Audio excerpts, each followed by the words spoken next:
We live in a world of abundance, yet 1 in every 10 people still goes to bed hungry. At the same time, mountains of food go uneaten, water sources are drying up, and extreme weather is ravaging our crops. What does the future hold for the global food supply? Today we're going to explore the growing crisis of resource scarcity, the immense strains on our food systems, and the incredible innovations that might just save our plates. To understand where we're going, we have to start with where we are today, and the picture is sobering. Globally, about 1/3 of all food produced is either lost or wasted. That's not a small number.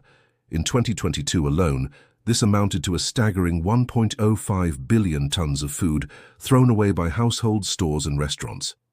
This isn't just wasted calories, it's squandered land, water, energy, and labor. Economically, this waste costs the global economy about $1 trillion every single year.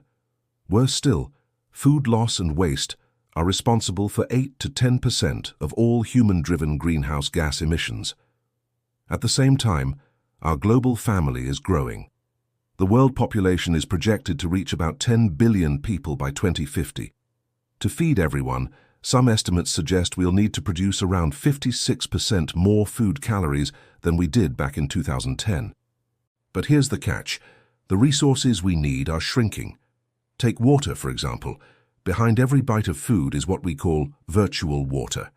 And over the last 2 decades, the amount of fresh water available per person has dropped by about 20%. Already, 1/4 of the world's crops are grown in areas with highly stressed and unreliable water supplies. The math just isn't adding up. On top of all this, the very natural systems that nourish us are under siege. The climate is changing and the threats are mounting.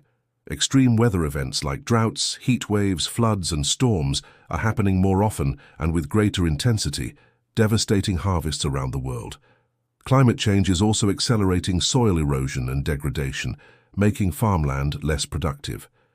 This means the regions that were once perfect for growing our staple crops may become inhospitable. Sure, new agricultural zones might open up further north, but they often lack the right soil, infrastructure, or social systems to support large-scale farming.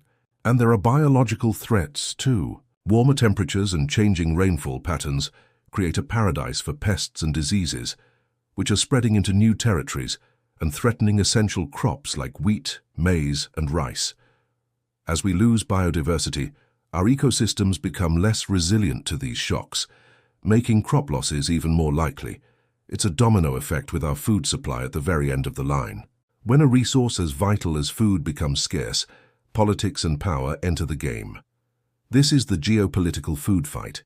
In times of crisis, countries often resort to food nationalism, restricting exports to protect their own domestic supply.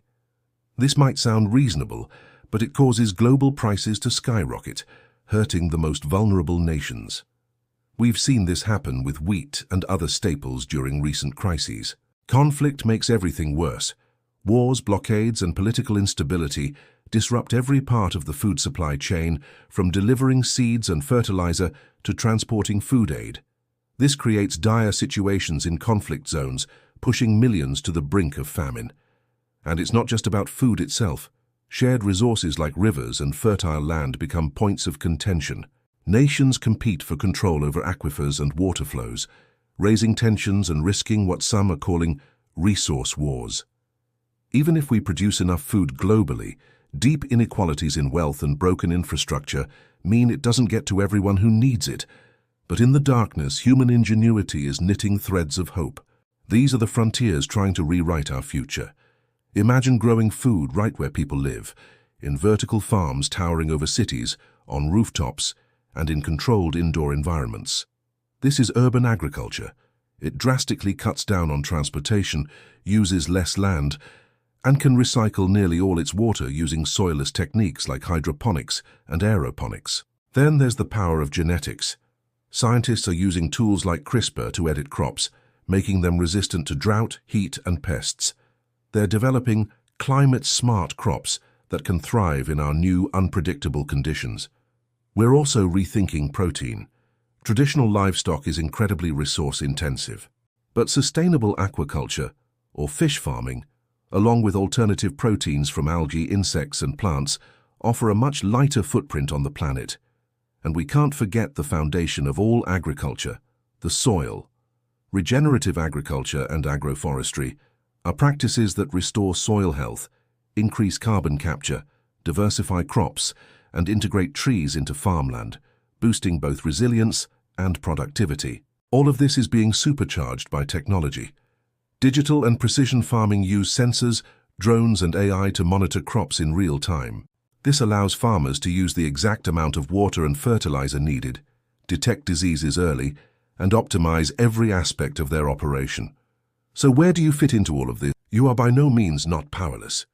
Every one of us can be part of the solution. You can start by supporting local, sustainable agriculture. Buy from farmers who use regenerative practices, champion policies that favor smallholders and fair trade. Next, let's tackle our own food waste. Plan your meals, compost your scraps, and don't be afraid to buy that ugly produce. It tastes just the same. These small changes have a massive impact when millions of us do them together. Consider what's on your plate. Reducing meat consumption or shifting toward more plant-based proteins significantly reduces the stress on our land and water resources, and it lowers emissions. And finally, use your voice. Advocate for government and private investment in climate-smart agriculture, better water infrastructure, research into resilient crops, and initiatives to reduce waste. Support the innovators and educators who are building our food future and working to ensure everyone has access to these amazing new tools. The challenges we face are immense, but our future is not set in stone. With collective will, groundbreaking innovation, and responsible action from each of us, we can turn scarcity into sustainability. We can build a world where everyone's plate is full, not fading. If this video resonated with you, please give it a like, share it with your friends, and join the conversation in the comments below. What step will you take today for our global food future? Thanks for watching, and don't forget to subscribe for more content like this.